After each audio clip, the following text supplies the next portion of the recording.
and I'm just going to actually start recording. We can just chat because we can start it whenever. But what's, you know what, I guess an appropriate thing to, because your Instagram is just Sean, is it Sean the Wolf? Yeah, that's what I changed it to that, but yeah, it's Sean the Wolf. That's what I thought. What's your last name? I don't even think I know your last name. Coleman, like the coolers and the stoves. Yes. Very reliable. Very reliable. But why don't we just jump right in? What interested me is I was talking to Spencer and he told me about you. He just was talking about this awesome guy that he trains with, and God bless Spencer right now. I know he's miserable being out. Yep. But he sent me your story, the car accident, correct? Correct. Yep. And that was, and you live in Lawrenceville, Georgia, right? Or is it? Yeah, exactly. Yep, in Lawrenceville. Okay. See, we lived over near Snellville, Lawrenceville, over by where it was called the Avenues when we lived there. I'm closer to the Duluth line, I guess, because everything around me is Duluth, but my address is Lawrenceville. Gotcha. They gotcha. Yeah. My parents live over in Duluth, so I know the area well. Nice. But tell us about what happened. It was back in May, right? Yeah, so May of 2019, got in a head-on collision in the morning of all days of Mother's Day. Oh. Yeah, and, you know, most of what happened is what was just told to me, because I got knocked out, so I don't have any memory of, I think it knocked even hours leading up to the accident off of my memory, as well as obviously the entire accident until later on in the hospital.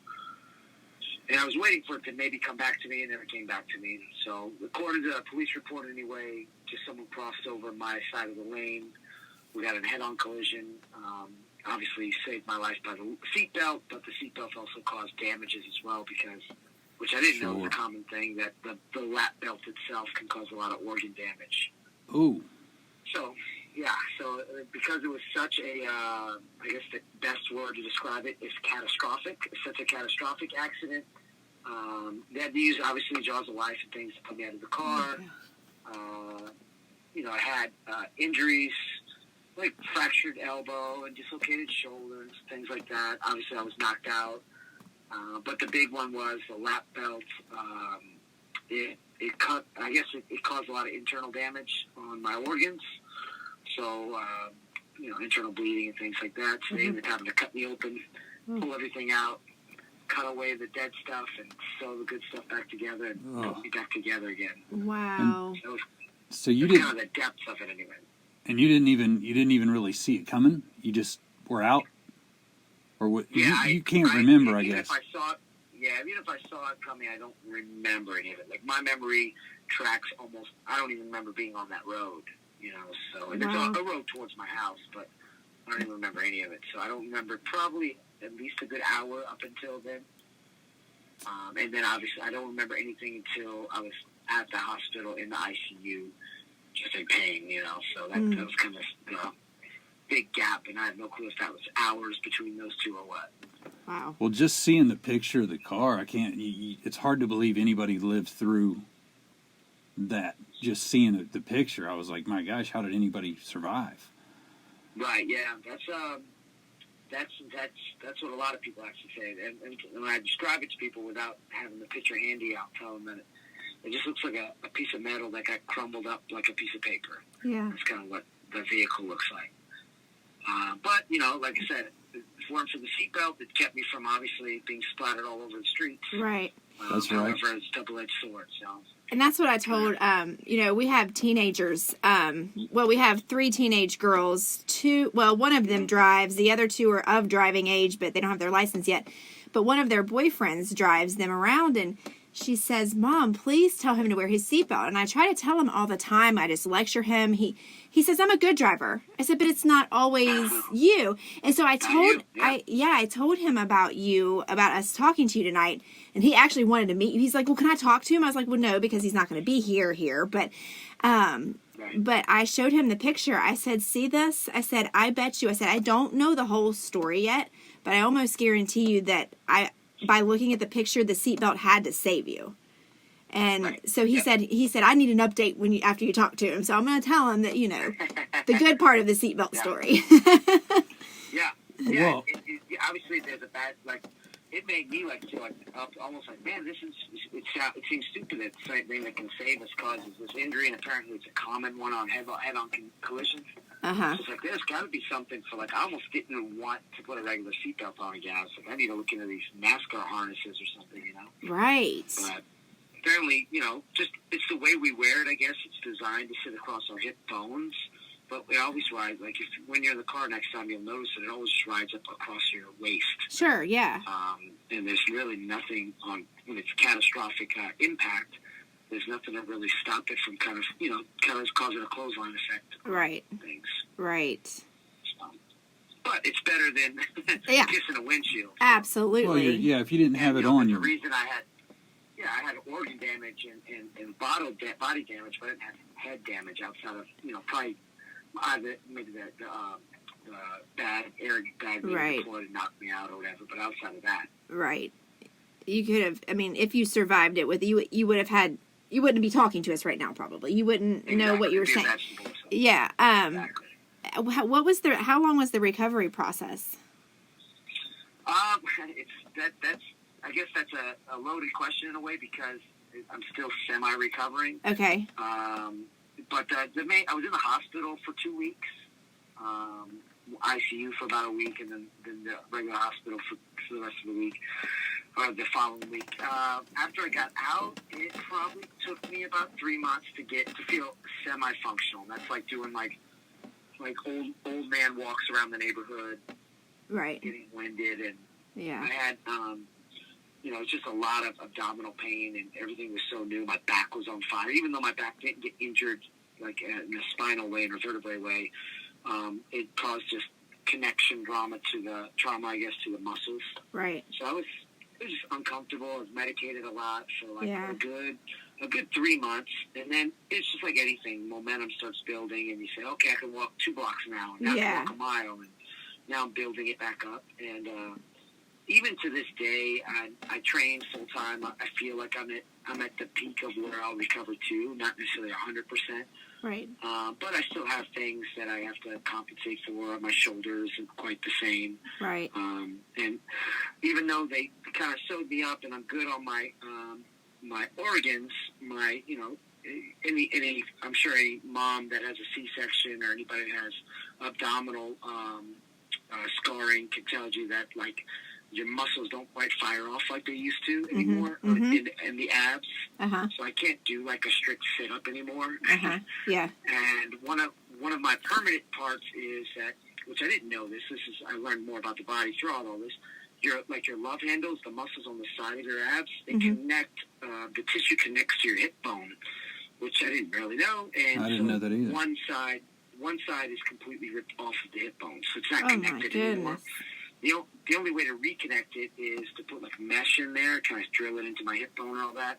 And that would require them cutting me open again. I kind of don't want that. So Right. I've lived my entire life with finding out cool workarounds of things. So I figure I can live as long as it doesn't bother me or hurt me. I can work around those mobility issues. Right.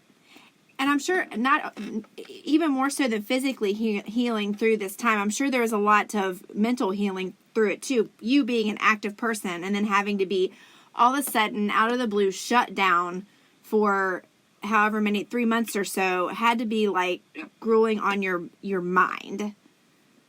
Yeah, for sure. So yeah, go ahead. So how did you deal with that? Because me as a trainer and in the gym all the time, I have never had a major injury, knock on wood. Now I'm going to go break my leg tomorrow or something. But I've never had anything that's kept me down for more than a few days, pulled muscle or whatever.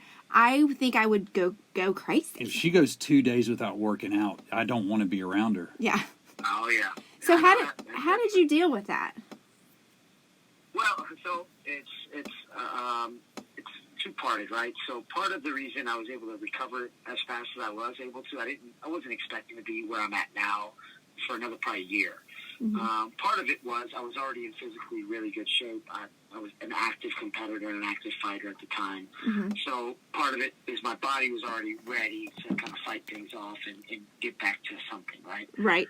That was one, but Over, like, say, the last 5 years or so, I've really dialed into a lot of mindset training and mental toughness training.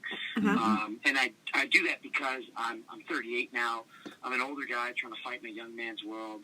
And I always accept that in the fighting, in MMA world and whatever, I'm not going to be the strongest, the tallest, the fastest, the most cardio, none of that stuff. Right. I have to be the strongest mentally, right? So it's just, these are exercises that I've practiced to help me better in the competitive spirit for a long time. And so it kind of helped me here too. So it was easy for me to start setting expectations the right way and kind of not delving into depression and all these things. I'm kind of an ornery son of a bitch in a way, yeah. You know? So I don't let a whole lot get me down, and I don't need people would help because people care, right? So friends and teammates would come over and try to cheer my spirits up. But I've really focused over the last several years on being very self-generated in that. So it became just second nature to me that this is the path, right? You're in a bad situation. What's the way out? Right. It's one step at a time type of thing. And I learned that there's great parables in jiu-jitsu from that I use a lot. I've been training jiu-jitsu for about 10 years, so I become one of those annoying jiu-jitsu guys that says, oh, jiu-jitsu is just like life. And, I find all these meanings and parallels. But I do, like, if I'm in a really tough position and someone's attacking me and I'm exhausted and life just sucks in a match, I could panic and think, woe is me, or I can take a deep breath and recognize there's a technique out of every bad position and now just take the steps for that. So this was part of what that was. And I felt like that's where I was strongest, right? My body was strong because it was in shape, but I was strongest mentally because it was something as I get older in this sport, knew I need to get better at sharpening. Yeah. And you said that woe is me. I remember reading in your, I read something on your Instagram earlier today. You had posted the picture of the accident, and I was reading what you were saying about birthdays and things like that. And you said that, and it made me think. You said this wreck never defined me as a woe is me, rather excitement that I get more time at this thing called life. That's awesome, because not everybody would have that mindset. Yeah, it's big. That's because we get set back a little bit, and we get in our feels, right? We start feeling sorry for ourselves and getting down, and then it just takes you down this spiral. What if? Why'd this happen to me? I've worked so hard. Yeah, and I think when you talk about the mindset, that's something the last year that I've personally got into myself. A lot of reading on the topic, listening to books, and just trying to learn how to meditate. And it has transformed my attitude, but it's at like 10% of what I know it can be. It's weird. I just haven't been doing it long enough, and I'm not diligent enough. It might be, I might do it for 3 straight days where I'm really, really focused in, and then I fall off for 2 to 3 days. Yeah, I think that's fine, though. I think, when they talk about, people that want to be millionaires in business, they say, oh, you want your business to be successful, your first focus is to make your first dollar, right? Mm-hmm. So I think with mental training and stuff like that, the first focus is that first day. And that doesn't mean you're set for life. That just means it's a step there. So I think just like anything, you get your reps in. Mm-hmm. And you're going to have failed reps, but that doesn't define getting the additional reps in. So right. I don't know. I look for, and I did this again before the accident, so it helped me. But I look for little challenges everywhere. And one of my biggest things I think about is I want to seek out the quit voice in my head. The one that says, let's give up. Mm-hmm. Because, when it comes to fight or flight world and the going gets tough, that's when the voice speaks the loudest and you're most vulnerable to it. So one of my biggest easy exercises for that is I would fast. So I'd go on 3-day fast. And it wasn't for any purposeful dieting reasons. I have no religious ties to it. It was really just so I could hear the quit voice and get a rep on telling the quit voice to sit the hell down, and it doesn't get to control me. So I look for reps on that from everywhere. I'll go with the biggest guy in class and get squashed and just allow him to squash me, and everything in me is wanting to just give up. And it's no, and we're not giving up. And this is another rep to strengthen that. So everything's a rep, the good and the bad. Even bad reps help. Wow. That's awesome. And I think that too, as you said, you're 38 or so. Is that what you said, right? Yep. If you know, as you grow and age, I think you obviously become more mature and you learn more, and your mind is a lot stronger. Because I can imagine things that happen to me now in life, if they would have happened to me in my 20s, I would have dealt with them in an entirely different way, and it would be an entirely an entirely different person because of it. So I think timing is, you don't want anything ever bad to happen in your life, but as you get older, I think that the bad things are a little bit not easier to deal with, but we can deal with them in a better way to not take us down this path of demise for the rest of our life. And you want to get, that's what you said wakes me up, and what Ange just said is, it's not if something bad happens to each of us, it's when something bad happens. And that mental preparation, those reps you're talking about, which I love it. It's inspiring, but it's an amazing way to look at conflict and difficulty and actually invite it into your life to actually make you stronger. Right. Yep. Yeah, so when problems come and like, oh shit, that we got the cars broke or whatever, we're behind on this money, or this bill came, or just things that stress us out on a daily. It's just a mental shift in your own head to go from, woe is me, or this sucks, or here we go again, I can't catch a break, and just change. It's the same scenario, and you just change the way you think about it, and you say, oh, well, here's another puzzle to solve, right? This was a little more difficult than the last one, but it's just a puzzle to solve, and every time you solve it, it doesn't fix your fucking life forever, but it gives you another rep on solving puzzles. So when you see another one, which will come, because like you just said, I'm like the most, I always self-identify as the most cynical optimist you'll ever meet. I'm super optimistic about everything. I'm very positive, but I'm also like realist in that I get that problems will happen. The puzzles will present themselves. And do I just throw my hands up when the puzzle does, or do I say, I kind of stroke my chin and say, all right, what about this one? There's a solution. It's my job to seek out the solution, not to complain and put on the victim hat, and then people can feel sorry for me. Right. It doesn't get me anywhere. Right. And we try to teach our kids that too. We were just talking about this at dinner, like not bailing them out, making them learn how to fail, learn how to figure it out. I'm not going to bail you out. If you were supposed to do an assignment and you needed my help and you're coming to me on a Sunday night and it's due tomorrow, guess you're going to fail, because you got to see how that feels. You got to see the disappointment in your teacher and your peers that were in your group that you were supposed to do this project with, and feel that. If I shelter you from that the rest of your life, it's not going to make you the type of kid that I want to raise anyway. So you got to suffer through that failure and through the hurt and through the pain to make you the person who you are. And that's just my opinion, but yeah, no, I completely agree. I do the same thing with my kids, though. Oh, well, I guess that means you're going to get an F on that, Yep. Because that's your fault, because that's kind of it's a bigger dilemma issue, a societal issue, where we kind of are trying to protect our kids from failing, and it's like, no. Right. I want my kids to fail. My kids compete in jiu-jitsu, and yes, I can do the whole thing. You see it with a lot of parents where they'll put the kid's been training for 3 years, and they'll put them in divisions like they're novice, so they can get gold medals.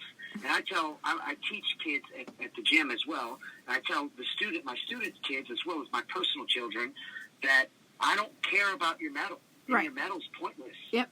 That's not what gets you the win. Getting the rep is what gets you the win. Whether you lose or not, that doesn't matter. It's getting the rep in. And I tell them that medal costs 30 cents to make in China. Who cares about the medal? Yeah. And when you're an adult, nobody's going to give 2 fucks about what you did at 8 years old. You're right. But what will matter is me letting you be out there on your own, and you win or lose on your own, and I'm still here to support you. So exactly. Man, now you guys are parents, you kind of get it too, but I go in to dad talk world a lot with my kids. I did it on the way home today, so yeah, it's important. Yeah, and we're very when it comes to the kids and the responsibility. I know it's kind of veering off, like we said we do, but we're very open with our kids. We don't shelter them either. We talk to them about a lot of things that might be uncomfortable for most parents, but we want them to have some type of real life experience when they get out in the world, and that has to do with falling on their face, having to figure it out on their own. Yeah. Look like a fool. I think everybody's worried or feels like it's terrible for a kid to feel shame or to feel embarrassed. And that's a regular part of life. Mm-hmm. If I don't do what I need to do this week, I'm gonna be embarrassed. It's gonna suck. Right. And nobody's bailing me out. There isn't anybody on this planet that's gonna come and help Jeff do what he needs to do tomorrow at work. Yeah. Right. You're not going to be able to woe-is me yourself and wait for somebody to come along and save the day for you. You know. Step in and take it. If we raise kids that think that that's the case, oh, mom's going to bail me out, dad's going to bail me out. Well, then we got entitled teenagers and entitled young adults that think somebody should bail them out when they're struggling. They say, no, it's bootstrap time. You know, I want to raise.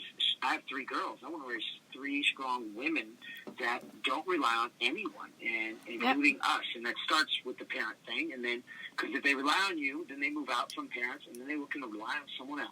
Yep. And I'm not down with that. I've said the same thing because I've got 3 girls. We have 3 girls, and then we have a son as well. And I've always said the same thing. I don't want them to have to rely on any man, including me, when they leave my home. I want them to be able to stand on their own feet and handle whatever comes their way, and not depend on somebody else. But Exactly right. How old are your daughters? My youngest is 10, my next one's 11, and the other's 13. So Okay. they're bunched together. So you're approaching the teenage years rapidly. Oh, yeah. Yeah, ours. Kicking in already a little early. Yeah, our oldest just went to college this year, and then we have an 18. She's 19. We have an 18-year-old and a 16-year-old, and then our son's 11. So we are in that the depths of teenage years, and it is just good luck. I mean, Yeah, it's a challenge. I get that. my hair has turned gray in the last 2 years. It's amazing how quickly it's not falling out yet, though. So I'm There you go. hanging in there. So do your daughters, they train in jiu-jitsu as well? Yeah, my oldest kind of fell out of love with it more recently and has taken to basketball, but my middle one and my youngest Good. absolutely love it. That's great. I think that's a great thing for girls to be in. Jeff always teases me that I should try it. I just don't think I could ever do it. I don't like anything around my neck. I don't want to be rolling in the floor with anybody. You know what I mean? But I know. I think it's a good discipline. I mean, it's more than just, I think, jiu-jitsu, because I think it's a good mental conditioning as well, right? Am I right? I was much more confident in everything I did when I was training. When I was actively training, it gave me some kind, and I'm not talking about confidence of fighting or defending myself even. It just gave me confidence in my job. It gave me a pep in my step. I had a bond with some guys that you can't get any other way. So well, I mean, when you're rolling around on the ground with guys, it's kind of bonding. Yeah. Yeah, I mean, you're simulating murder, right? That's what's happening, and you're sharing that bond with each other, and you get beat up and turn around and say, "Hey, man, thanks so much," and you're excited about it.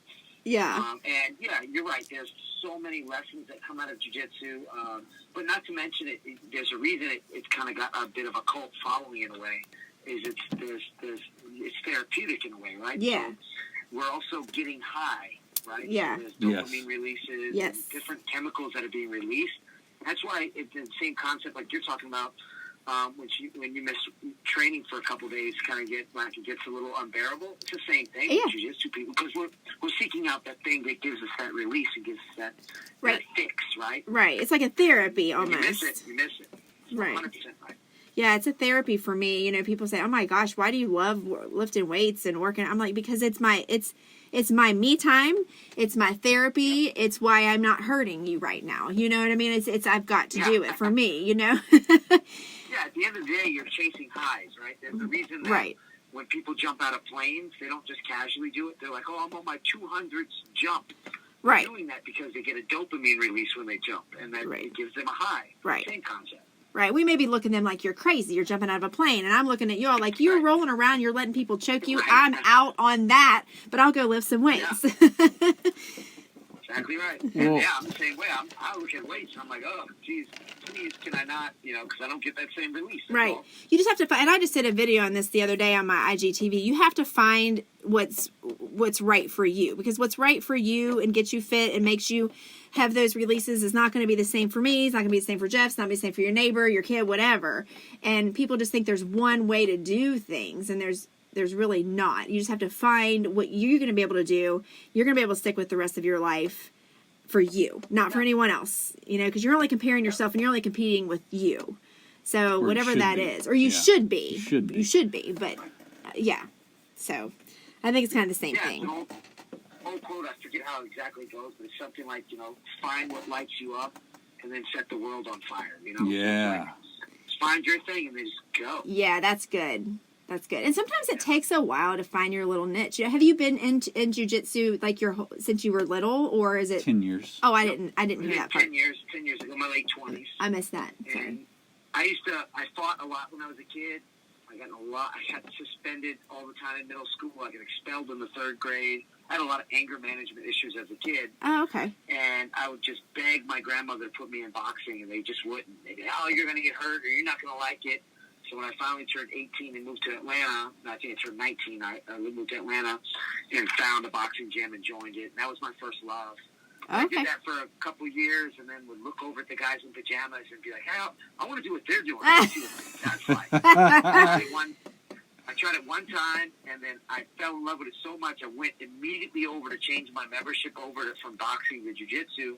And I remember everything I wrote on the paperwork looked like I was a doctor because my body was just shaking. Oh. I was a competitive boxer at the time, but it was just a different workout than I'd ever experienced.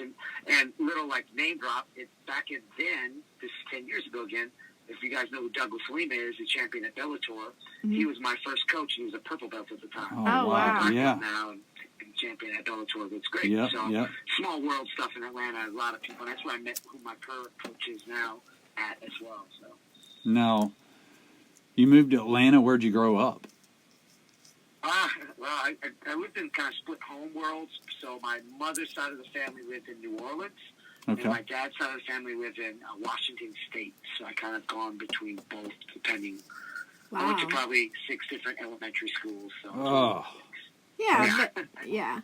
But again, like I said, that made you who you are, right? 100%. I moved around to a lot growing up. I went to a lot of different schools, lived a lot of different things happened, but that's what defines you as a person, which is another thing I try to teach my kids. Don't feel bad about what you're going through because it's defining you. It's your story that you're going to tell one day and maybe help somebody with, right? Yeah, that's right. And everything's, like I said, everything is a rep. There's no such thing as a wasted rep. You learn how to do it, how it doesn't work, and you learn how it does work. Exactly. So, that's where they say, you win or you learn type of thing. There's no real loss in effort. The only loss is just not trying. Yeah, right? That's a quitting. loss. Right, quitting. Yeah. Yeah, not giving any effort or not trying to learn at all. Well, that's a loss. But if you put yourself out there in any scenario, that's a win. That's a rep. Right. And every rep is a win for me because I've either, with that rep, I've either decided, I've categorized it that this is the way that it works or this is the way that it doesn't work. And I need as many of those variables as possible to make a wise decision. Now is before the accident, after the accident, has anything changed in your attitude? Is that something that you've adopted or intensified since that adversity, or were you this intense about it before? I was about 80% of this before, and this helped me dial into it more probably because you spend a lot of time by yourself when you're recovering. People come to visit in and out, but you do have a lot of your own downtime, a lot of your own thoughts. I had all these big aspirations about I'm going to read all these books. Or I'm gonna finally learn how to solve what a Rubik's Cube is. I'm looking at YouTube videos. I went all these little phases, right? But at the end of the day, I was just trying to occupy my brain.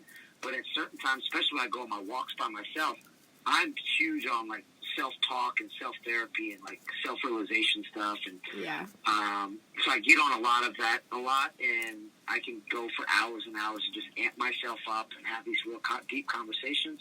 So I would say it amplified from that, right? I got a level of aggressive alone time, which I embrace a lot. So, and it definitely amped up. That's good that you had that mindset because I talk a lot about with my people too about positive self-talk because in my world, where people maybe are overweight, out of shape, the first thing that you do in the morning, well, the first thing that most people do, especially women, in the morning is you get up, you turn on the light, you look in the mirror, and you're like, oh my gosh, you know what I mean? And then there you go. You start, you're like, there's my wrinkles. Oh my gosh, there's this love handle. There's this belly here. There, and then you start talking like that to yourself internally, and then you start believing it. And then that's the way your whole day is going to go. Instead of turning on the light and be like, okay, great, I'm here. That's plus. And do like, the positive self-talk.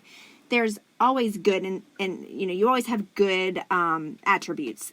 Say those out loud to yourself. Say those to yourself. I have, right. And yeah. I have like two many theories on that, or two philosophies that I go far on that. One is, you are what you say you are, right? So if you say you're a piece of shit, then you're a piece of shit. Right. If you say, hey, I'm ugly and I got these bags and I'm fat, well, then that's what you are. Right. Or you can, exactly like you said, you can say the positive talk.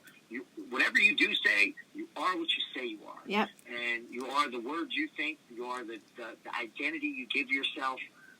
And I think there's power to that. So you could say that in a very self-defeating way, but there's also anything in the fucking world, right, of all these philosophies.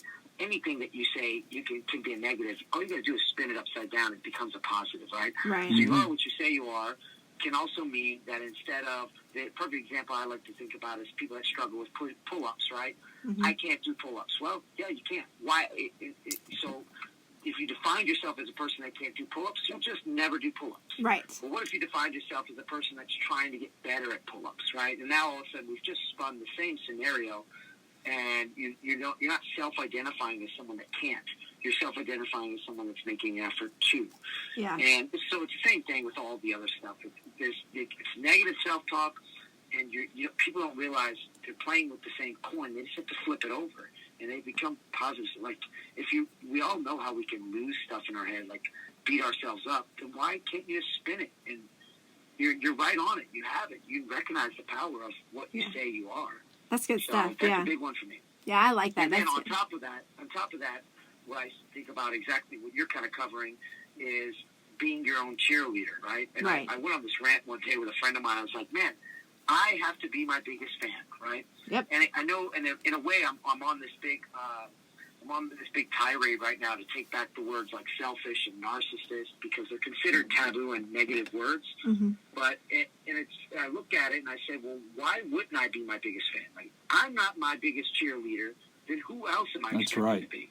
Yeah. Right. And it's so be your biggest person, because what's more especially with you guys, right?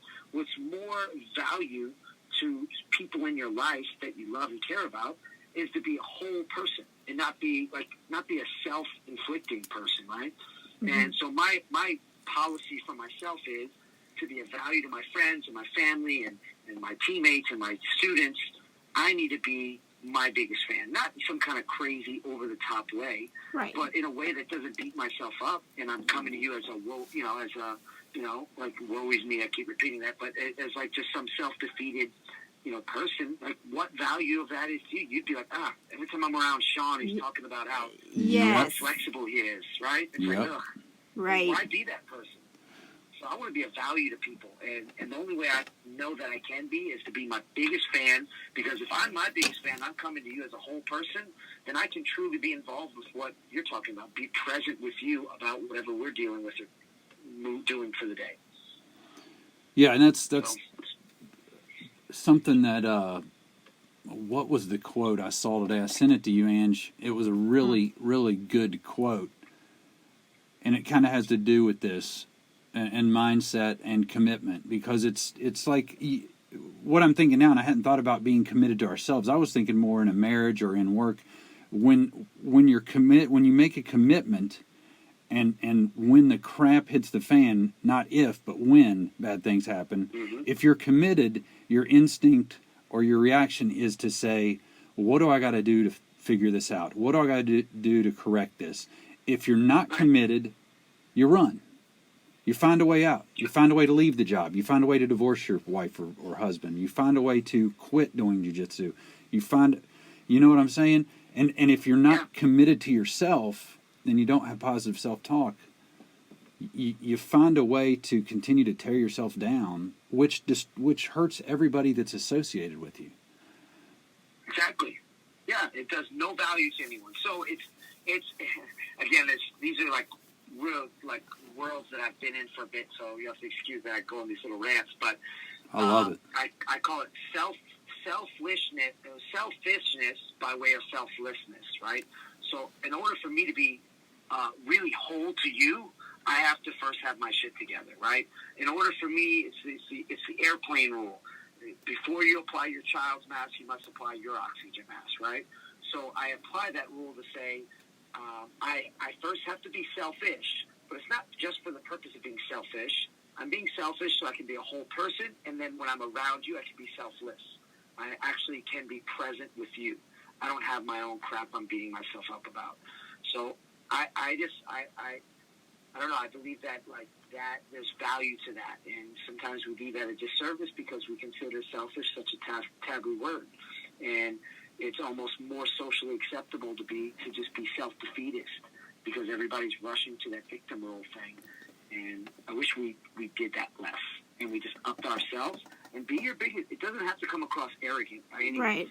I always tell people all you have to do is give me one compliment, and you're ready. You're about to hear 10 things that's wrong with me. So I can do that, right? I'm not arrogant about it, but I own who I am, flaws included, and I don't beat myself up for that. And therefore, when I'm around my friends and family and I'm around my students, I can be a whole person with them. I can be very present in whatever we're discussing and whatever moment we're experiencing.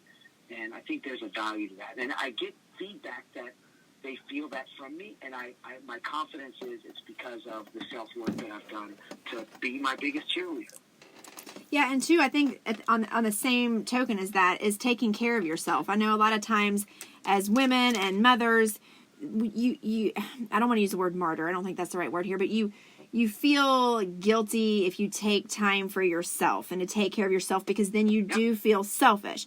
But I try to tell myself and I try to tell my people that you have to take time for yourself. You have to take care of yourself. Go pamper yourself. Go to the gym. Go get your nails done. Go get a pedicure. Because if you take care of yourself, you're way more equipped to take care of the people that need you.